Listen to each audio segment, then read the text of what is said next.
لله الحمد لله نحمده ونستعينه ونستغفره ونؤمن به ونتوكل عليه ونعوذ بالله من شرور أنفسنا ومن سيئات أعمالنا من يهده الله فلا مضل له ومن يضلل فلا هادي له ونشهد أن لا إله إلا الله وحده لا شريك له ونشهد أن سيدنا وسندنا وحبيبنا وحبيب قلوبنا ومن جانا ومن وانا محمدا عبده ورسوله بالهدى ودين الحق أرسله قال الله تبارك وتعالى في قرآن المجيد والفرقان الحميد إن الله وملائكته يصلون على النبي يا أيها الذين آمنوا صلوا عليه وسلموا تسليما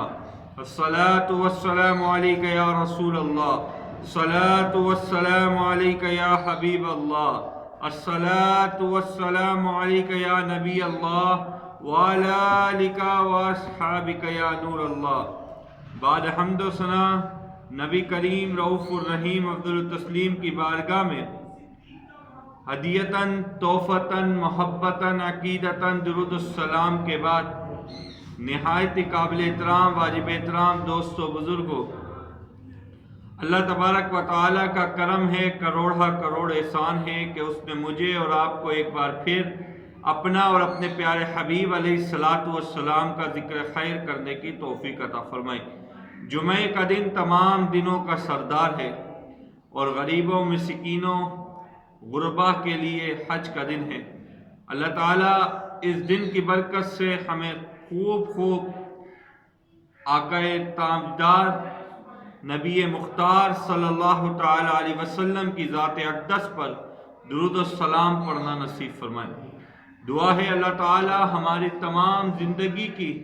اور تمام غلطیاں کوتاہیاں معاف فرمائے۔ دوستو، ہر دن عظیمت والا دن ہے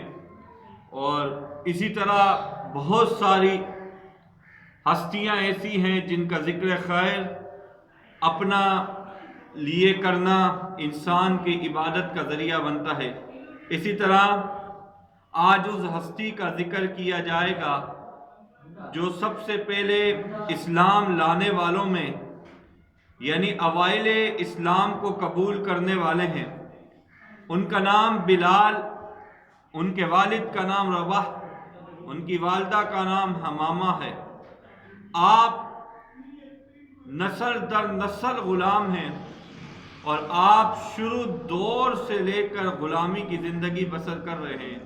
پہلے آپ کے پردادا، دادا، پھر والد اور تمام اسی طرح نسل در نسل غلام تھے۔ دوستو، جب یہ زندگی آگے چلتی رہی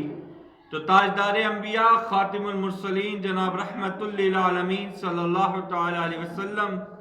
کی ذات اقدس جب اس دنیا میں تشریف لائی، جس نے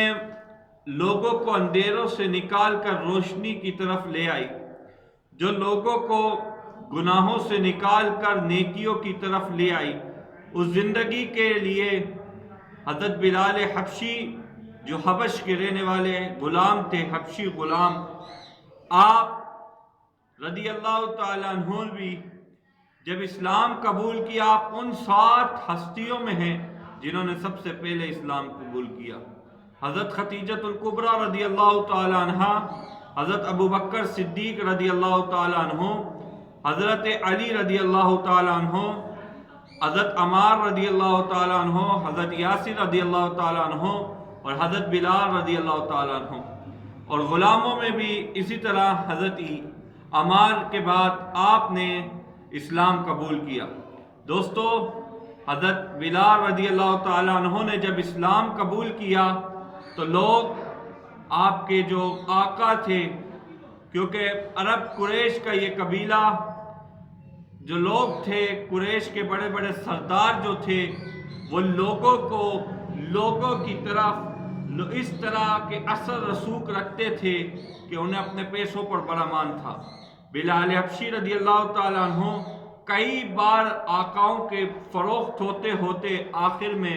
امیہ بن خلف کے پاس آ گئے۔ یہ اسلام کا بھی دشمن تھا پیارے محبوب علیہ الصلوۃ والسلام کی ذات اقدس کا بھی دشمن تھا۔ اس بندے نے جب یہ دیکھا کہ پیارے آقا صلی اللہ تعالی علیہ وسلم کی ذات اقدس اسلام کی دعوت دے رہی ہے اور لوگ جوک در جوک آقا کریم علیہ الصلوۃ والسلام کی ذات اقدس پر کلمہ پڑھ کر مسلمان ہو رہے ہیں، تو اس نے جب حضرت بلال حبشی رضی اللہ تعالیٰ عنہ کا اسلام کے بارے میں اس کو پتہ چلا، تو اس نے حضرت بلال حبشی رضی اللہ تعالیٰ عنہ کے اوپر ظلم و ستم کی وہ داستانیں رقم کی جس کا کہیں بھی نہیں ملتا۔ دوستو، اس نے حضرت بلال حبشی رضی اللہ تعالیٰ عنہ کو دوپہر کے وقت یعنی 12 نصف النہار کے ٹائم پر، یہ گرمی کے وقت تپتی ہوئی ریت پر حضرت بلال حبشی رضی اللہ تعالیٰ عنہ کو لے جاتا۔ اس کے بعد حضرت بلال حبشی رضی اللہ تعالیٰ عنہ کے سینے اقدس پر پتھر رکھتا اور حضرت بلال حبشی رضی اللہ تعالیٰ عنہ کے گلے پر ایک طرح کا پٹا ڈال کر بچوں کو دیتا، اور آوارہ لڑکے حضرت بلال حبشی رضی اللہ تعالیٰ عنہ کو مکے کی گلیوں میں لے کر جاتے، اور رات کے سے پہلے وہ شدید قسم کا تشدد کرتا آپ کو، لیکن آپ پھر بھی احد احد کے نعرے لگاتے۔ ایک مرتبہ امیہ مار مار کر تھک گیا اور کہنے لگا، اے بلال تمہیں درد نہیں ہوتا؟ بلال حبشی رضی اللہ تعالیٰ عنہ نے فرمایا کہ مجھے تکلیف اس لیے نہیں ہوتی کہ جب تم مجھے مارتے ہو میں آقا کریم صلی اللہ تعالی علیہ وسلم کی ذات اقدس کو اپنی نگاہوں کے سامنے دیکھتا ہوں، مجھے درد کی تکلیف محسوس۔ دوستو، یہی وہ لمحے تھے، یہی وہ واقعے تھے جن کی وجہ سے بلال حبشی رضی اللہ تعالیٰ عنہ نے جب اسلام قبول کیا، اور پھر امیہ بن خلف بہت مارتا تھا آپ کو، آپ پر تشدد کرتا تھا، اور پھر حضرت ابوبکر صدیق رضی اللہ تعالیٰ عنہ نے آپ کو ایک باری رقم دے کر آزاد کرایا، اور آزاد کرانے کے بعد پیارے آقا صلی اللہ تعالیٰ علیہ وسلم کی بارگاہ اقدس میں آپ کو لے کر آئے۔ تو دوستو، جب آپ کو لے کر آئے تو پیارے آقا علیہ الصلوۃ والسلام کے وہ رفقا حضرت علی کرم اللہ وجہ الکریم بھی آپ کے ساتھ تشریف فرما تھے۔ دوستو، حضرت بلال حبشی رضی اللہ تعالیٰ عنہ نے جب یہ واقعہ دیکھا کہ لوگ حضرت بلال حبشی رضی اللہ تعالیٰ عنہ کو اس طرح عزت دے رہے ہیں، تو حضرت بلال حبشی رضی اللہ تعالیٰ عنہ نے جب یہ واقعہ دیکھا، جب یہ دیکھا کہ حضرت بلال حبشی رضی اللہ تعالیٰ عنہ نے یہ تمام واقعے دیکھنے کے بعد اور حضرت علی کرم اللہ وجہ الکریم کی سامنے موجود ہونے پر آقا کریم علیہ الصلوۃ والسلام نے اپنی چٹائی مبارک پر جس پر آپ تشریف فرما تھے آپ کو بٹھایا۔ دوستو،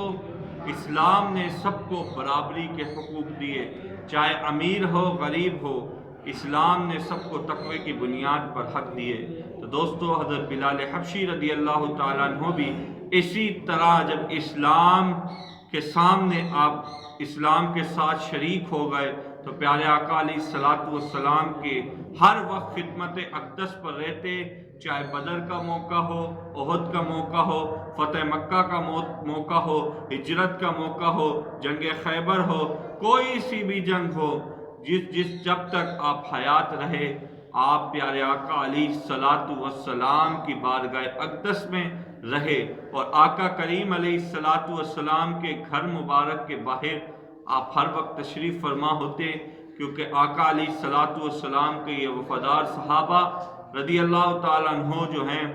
یہ آقا کریم علیہ الصلوۃ والسلام کی خدمت میں رہ کر حضرت بلال حبشی رضی اللہ تعالیٰ عنہ ہر وقت آقا کریم کے سودا سلف سے لے کر آقا کریم کی خدمت کیا کرتے تھے۔ دوستو، آقا کریم علیہ الصلوۃ والسلام کے ساتھ جب رہے تو اسلام مسجد نبوی شریف میں جب آ گیا تو سب سے پہلے جب مسجد نبوی کی تعمیر ہوئی اور جگہ خریدنے کے بعد ہجرت کے بعد جب وہ مسجد نبی تعمیر کی گئی اور 2 بھائیوں چھوٹوں کو قیمت ادا کرنے کے بعد وہ مسجد نبوی کی تعمیر توسیع کی گئی، تو حضور نبی کریم صلی اللہ تعالی علیہ وسلم کے تمام صحابہ نے الگ الگ قسم کے مشورے دیے. کسی نے کہا کہ ایسا قسم کا اعلان کیا جائے، کسی نے کہا کہ جس طرح عیسائیوں نے بیل لگائی ہے اس طرح کی بیل لگائی جائے، کسی نے کہا کہ آگ جلا کر بتایا جائے کہ اذان کا وقت نماز کا وقت ہو گیا ہے، کسی نے کہا کہ بڑے جھنڈے کو لگا کر بتایا جائے کہ نماز کا وقت ہو گیا ہے. لیکن حضرت عمر فاروق رضی اللہ تعالیٰ عنہ نے کہا کہ اس طرح سے اعلان کی صورت میں بتایا جائے کہ نماز کا وقت ہو گیا ہے. تو دوستو پھر آقا کریم علیہ السلام نے حضرت بلال حبشی رضی اللہ تعالیٰ عنہ کو بھی وہ اذان سکھانے کا کہا، جو خواب کی صورت میں ایک صحابی رسول کو آئی، اور پھر حضرت بلال حبشی نے مدینہ المنورہ میں پہلی مرتبہ اذان دی 2 ہجری کو. دوستو یہ سلسلہ چلتا رہا، اور آقا کریم کا یہ صحابی رسول جب ان کو مارے پڑتی تھی تب بھی آقا کریم علیہ السلام کے ساتھ وفاداری کرتے تھے. جب آقا کریم صلی اللہ تعالی علیہ وسلم کی ذات اقدس اس دنیا سے ظاہری طور پر پردہ فرما گئی تو دوستو حضرت بلال حبشی رضی اللہ تعالیٰ عنہ کو آقا کریم کے دیدار نہیں ہوتا تھا، اور آقا کریم کے دیدار نہ ہونے کی وجہ سے آپ زور و کتار روتے تھے، اور اتنا روتے تھے کہ ہر وقت نماز میں، سفر میں، کھانا کھاتے وقت بھی ہر وقت آپ روتے رہتے. حضرت بلال حبشی رضی اللہ تعالیٰ عنہ جب روتے تو دوستو اس وقت پھر اذان سے منع کر دیا. انہوں نے کہا کہ میں جب بھی اذان دیتا تھا اور اشہد ان محمدن رسول اللہ پہ آتا تھا تو میں آقا کریم کا دیدار کرتا تھا، لیکن دوستو جب دیکھا کہ میرے آقا علیہ السلام موجود نہیں ہے تو آپ اس وقت بڑے روتے تھے. تو دوستو ہم نے یہ دیکھا کہ حضرت بلال حبشی کی زندگی، اور ایک مرتبہ واقعی مفسرین نے لکھا کہ بعد وصال آقا کریم کے ظاہری وصال کے بعد 6 ماہ کے عرصے کے بعد حضرت بلال حبشی رضی اللہ تعالیٰ عنہ کو دیدار ہوا آقا کریم کا سونے کے عالم میں، اور فرمایا اے بلال کیا تمہارا دل نہیں کرتا کہ تم ہم سے ملاقات کرو؟ تو پھر اس خواب کے بعد حضرت بلال حبشی رضی اللہ تعالیٰ عنہ جاگے، اور جاگنے کے بعد دوستو حضرت بلال حبشی رضی اللہ تعالیٰ عنہ نے یہ جب جاگے اور آقا کریم علیہ السلام کے خواب کے بعد جاگنے کے حضرت بلال حبشی رضی اللہ تعالیٰ عنہ آئے، اور پھر قبر انور سے لپٹ کر خوب رونے لگے، اور ہر وقت یہی کہتے کہ کسی نے میرے آقا علیہ السلام کا دیدار کیا ہے، کسی نے محبوب کریم صلی اللہ تعالی علیہ وسلم کو دیکھا ہے، کسی نے والضحیٰ چہرے والے کو دیکھا ہے، واللیل کی زلف والے کو دیکھا ہے، کسی نے کچھ میرے آقا کو دیکھا ہے. تو تمام صحابہ رسول کہتے کہ آقا کریم علیہ السلام کا ظاہری وصال ہو گیا ہے. تو دوستو آقا کریم علیہ السلام کے ظاہری وصال کے بعد میرے آقا علیہ السلام کے پیارے صحابہ حضرت بلال حبشی رضی اللہ تعالیٰ عنہ جب اس دنیا سے وقت وصال آنے لگا تو مسکرانے لگے، اور آپ کی زوجہ اس بات کو دیکھ کر پوچھتی ہے کہ ہائے سختی، لیکن پیارے حضرت بلال حبشی رضی اللہ تعالیٰ عنہ مسکرا رہے ہیں. معلوم کرنے پر پتہ چلا کہ آقا کریم علیہ السلام کے صحابہ بلال حبشی رضی اللہ تعالیٰ عنہ اس لیے مسکرا رہے ہیں کہ وہ محبوب کریم صلی اللہ تعالیٰ علیہ وسلم سے ملاقات کے لیے جنت میں جا رہے ہیں. تو دوستو حضرت بلال حبشی کا یہ مختصر سا واقعات، حضرت بلال حبشی نسل در نسل غلام ہونے کے باوجود بھی اللہ تعالیٰ نے وہ زہد و تقوی دیا تھا، وہ پرہیزگاری دی تھی کہ امیہ بن خلف جیسے بدکار آدمی نے حضرت بلال حبشی صحابی رسول پر طرح طرح کے ظلم و ستم کیے، لیکن آپ کی زبان اقدس پر ہر وقت احد احد کے لفظ ہوتے تھے. دوستو حضرت بلال حبشی پہلے صحابی ہیں جنہوں نے اذان دی. آپ مؤذن ہیں، سب سے پہلے اسلام کے میلے مؤذن، اور اللہ تعالیٰ کے حکم سے جب اللہ تعالیٰ نے آقا کریم علیہ السلام کو فتح مکہ نصیب کی تو آپ خانہ کعبہ کی چھت کے اوپر اذان، کیونکہ پہلے زمانے میں اسپیکر کا سسٹم نہیں ہوتا تھا، حضرت بلال حبشی خانہ کعبہ کی چھت پہ چڑھے اور اس طرف کھڑے ہو کر اذان دی، اور پھر مصطفیٰ کریم علیہ السلام نے یہ بتا دیا کہ کوئی نسل کا حبشی غلام بھی ہو، کوئی کیسا بھی ہو، غریب ہو یا امیر ہو، لیکن جب اسلام کا کلمہ پڑھ لیتا ہے، جب وحدہ لا شریک کی ذات اقدس، اللہ تعالیٰ کی ذات اقدس پر وحدہ لا شریک کے کلمے کو سن لیتا ہے اور کلمہ طیبہ پڑھ لیتا ہے، تو اللہ تعالیٰ اس کو وہ راحتیں، وہ سکون، وہ چین عطا کرتا ہے کہ محبوب کریم کا کلمہ پڑھنے کے بعد، زہد و تقوی اختیار کرنے کے بعد اس بندے کو اللہ تعالیٰ اس طرح کا بلند مقام دے دیتا ہے دوستو کہ وہ پھر اللہ تعالیٰ کے اذن حکم سے خانہ کعبہ کی چھت پر کھڑے ہو کر بھی اذان دے دے۔ دوستو ایک مرتبہ میرے آقا علیہ السلام کی بارگاہ اقدس میں بڑے بڑے رئیس آئے اور کہا کیا تم اپنے ساتھ حضرت عمار بن یاسر جو ایک غلام تھے، حضرت یاسر جو غلام تھے، اور حضرت بلال حبشی رضی اللہ تعالیٰ عنہ یہ بھی غلام تھے، اور یہ آقا کریم علیہ السلام کی بارگاہ میں بیٹھے ہوئے تھے، تو کہا کہ ہم امیر لوگ آئے ہیں، ہم تو یہ اتنے رئیس و امیر ہیں اور آپ اپنے ساتھ ان غربا کو بٹھاتے ہیں۔ تو فرمایا آقا کریم علیہ السلام نے کہ یہ وہ شخصیت ہیں، مفسرین نے لکھا یہ وہ لوگ ہیں جنہوں نے اوائل اسلام میں بھی اسلام کی مدد کی اور اب تک اسلام کے قانون پر عمل پیرا کر کے ایسی زندگی گزار رہے ہیں جیسی اللہ تبارک و تعالیٰ نے قرآن کریم و فرقان رشید میں ارشاد فرمائی، اور جس طرح کی زندگی انسان کو گزارنے کا حکم دیا گیا ہے۔ دوستو آج کا یہ عالم ہے کہ پچھلے جمعے بھی میں نے کہا تھا کہ یہ اتنا بڑا علاقہ ہے، لیکن ہماری بدقسمتی سمجھیے کہ لوگ اذان کا وقت ہوتا ہے گانے چلا دیتے ہیں۔ کوئی کہے کہ یہ سنی سنائی بات ہے، ہم نے خود دیکھا ہے، گلی کے کوچوں پر بیٹھ کر جب اذان حی علی الصلاۃ حی علی الفلاح کہی جاتی ہے تو وہ مسکرا رہے ہوتے ہیں۔ میں نے کہا تھا آج پریشانی کا دور ہے، ہر کوئی شکایت کرتا ہے کہ ہماری تنخواہیں بہت اچھی ہیں لیکن گھر میں گزر بسر اچھا نہیں ہوتا۔ دوستو